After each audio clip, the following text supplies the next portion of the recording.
We bring in our good friend Michael Berry, Houston-based. We appreciate all of you listening in Houston. Massive audience down there. And he's got some great news. You guys know, I know many of you start off your day listening to Premier all day long.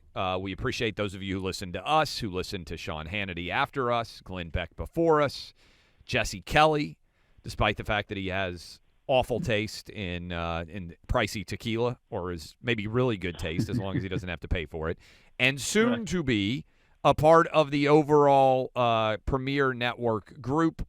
Michael Berry, congratulations on the news that you're going to be joining the team. Tell people out there who may want to know how to listen and how that process will take place. Thank you, Clay. Well, it's a huge honor, obviously, to get to join with you guys because, as most people know, we happen to be friends off the air as well.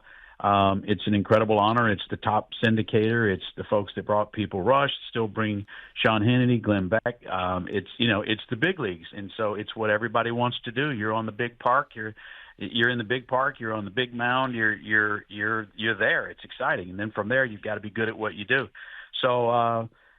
We'll be on after Jesse Kelly across the country. So that process will take time as stations hopefully come on. But as you know, the Premier team, Julie Talbot, Peter Trippi, Craig Kitchen, all the folks that have provided these shows for all these years, now you got that horsepower behind you. I mean, I'm fired up. Well, congratulations to the Czar of Talk, richly deserved. And we also appreciate you being a phenomenal lead-in after dominating the airwaves so many years in Houston. So thank you for that, Michael, because we've been able to reach so many Houstonians as a result of what a great station you got down there. I want to ask you about where you think you guys were surprised when you came to Houston and the welcome you got from, and y'all hadn't been on that long, the welcome you got when we did our event, and that was just that we were limited to capacity, but you guys are that was amazing. And I know you look at your ratings, but Eddie Martini will tell you guys are killing it here. Well, thank you, sir. Yeah, no, we were like, hey, who wants to come hang out with us and Michael and Jesse Kelly? And they're like 1,500 people showed up to a barbecue. We're like, okay. I think Houston is home territory. This is great. But let's get into where we're all going here, Mr. Berry, which is an election that, look, every election's important, and I know, but to me, if we lose this one, it's too depressing to even contemplate. I do believe Donald Trump is going to win. But let's focus in on the upcoming debate. Do you think it matters, and how do you expect it to go? It scares me that the expectations are that Donald Trump gives the most soaring speech in all of history and that Kamala Harris stumbles and falls on the ground and spews venom, because expectations game is what put George W. Bush ahead in every debate, because everyone thought he would screw it up, and all he had to do was have a pulse, and he would have he exceeded expectations. It's like the stock market report. She has such low expectations that I see her possibly exceeding those, and it's too much pressure for Trump. He did so well against Biden, and of course they're going to be skewed against him, which is why, of course, Kamala didn't do the interview with Trump a few days ago. But look, when it comes down to policy, Trump knows it inside and out, and she doesn't. And I think people are well aware of that. I like the direction Trump is going. He's talking about the forgotten man. He's talking about issues that matter outside of traditional political circles and outside of partisan folks.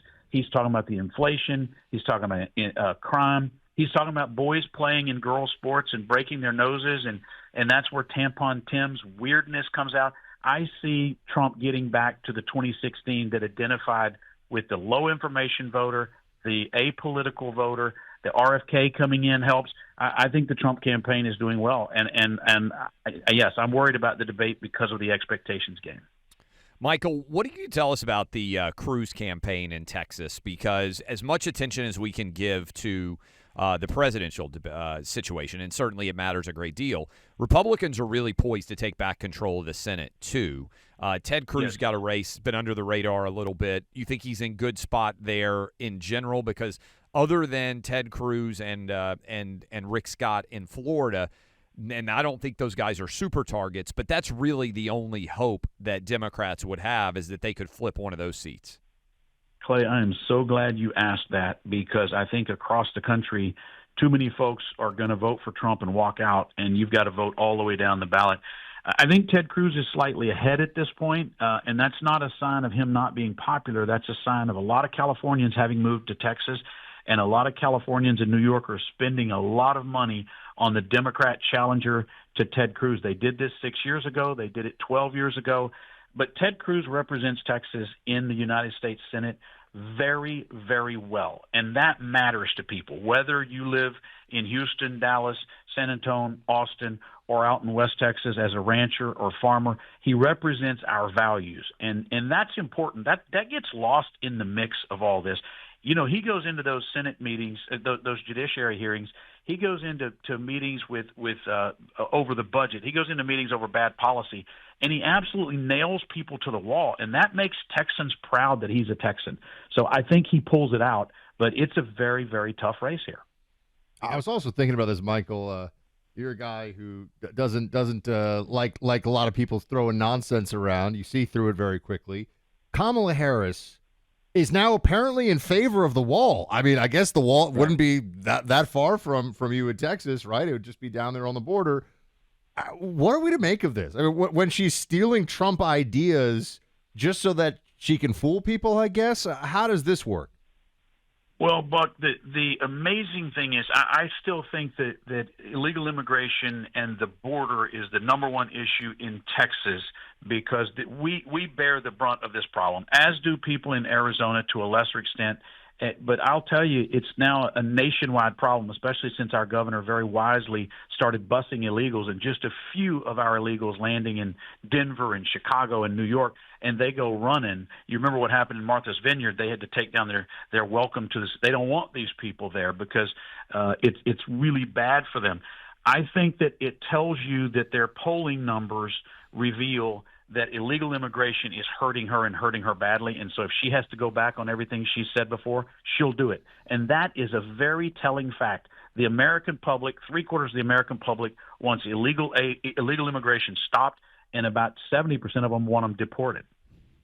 Michael, I'm curious how much you hear this. You mentioned it, the number of people that are moving to Texas from blue states.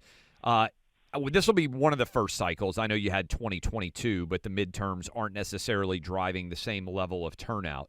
What do you think that's going to look like from Texas? And are you feeling like some are moving because they're red voters, or is there kind of a consistent concern in Texas that what I hear a lot is that basically these people are locusts. They destroy where they were, for instance, California, and then they go somewhere new and bring the same policies that they destroyed the state they left behind to the new place?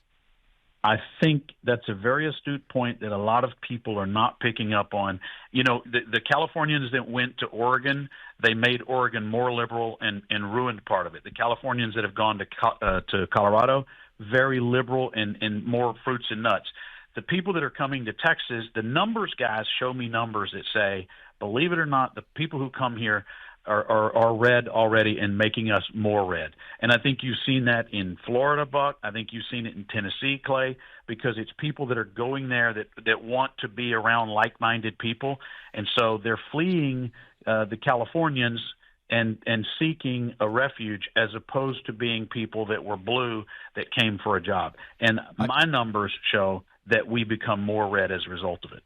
I mean, Michael, the numbers in Florida, which I'm pretty familiar with, speak directly to what you're saying, which is it used to be at 250,000 right before Ron DeSantis was sworn in, 250,000 Democrat registration advantage in the state. I think it's now a Republican advantage of plus 1 million, which is amazing when you think about it. Yes. Huge shift. So, yeah, no, that is DeSantis. Yeah. Yeah, I mean, it's been an amazing phenomenon here, but you got to keep Texas red or else the whole country falls. So just get to work on that, okay? Well, and you got to keep Ted Cruz in the Senate because Ted Cruz is a guy, much like a Rand Paul. There's a couple of guys in politics that no one can replace them in the importance of how they can get news into the cycle and how they can move the news cycle and the political cycle forward. And Cruz plays a key role in that. Absolutely. Well, congrats again to our friend Michael Berry, the Czar of Talk, on his national syndication by Premier Networks. And we got to come down to Houston and hang out soon, Michael. Thanks for being with us. I would love that. You guys have been very kind to me, and along with our good friend Jesse Kelly. I appreciate you guys. Congrats. You too, sir. Right back at you. Thank you. Congrats. Now, to all of you, I got to say, don't think for a minute that Clay's the only one who is on the PrizePicks app, okay? I'm learning a trick or two. I've been up in my game a bit. I got, the tennis stuff going on here. Now it's football season, so I've downloaded the PrizePicks app, and Clay and I might have to start having some friendly wagers between the two of us. Who's going to hit more PrizePicks parlays? I even know what a parlay is now. That's right. If I lose to you, then I'm really struggling. Especially in football season. Wow. I mean, I'm just going to say it. This. Now, Listen tennis, to this. you've been doing pretty well in. Tennis. But yes. if I lose football to you, I might have to retire. Challenge accepted. All right, we're going to have to do some football betting here. But look, you get the idea, right? PrizePicks, it's so much fun. It's so easy that even I can do it. And all you do is choose more or less on the projections. I rolled with Clay on his projection for the football last night. And to be fair, he was super close to Within a toe. Within a toe, 10X. legitimately. Within a toe of the 10X. So I would have, almost paid for that expensive steak I have to buy him. So it's a lot of fun to use the PrizePicks app. Sign up today, $50 instantly when you play $5. You don't even need to win to receive that $50 bonus. It's guaranteed. Like I said, PrizePicks, super easy to use. I've got the app on my phone. And on PrizePicks, you can still cash out even if the lineup isn't perfect. And all withdrawals are fast, safe, secure. And it's so easy to do. Download the PrizePicks app today. Use my name, Buck. That's right. I'm on PrizePicks too, my friends. Use Buck at $50 instantly when you play $5. That's code Buck on PrizePicks. Download it today.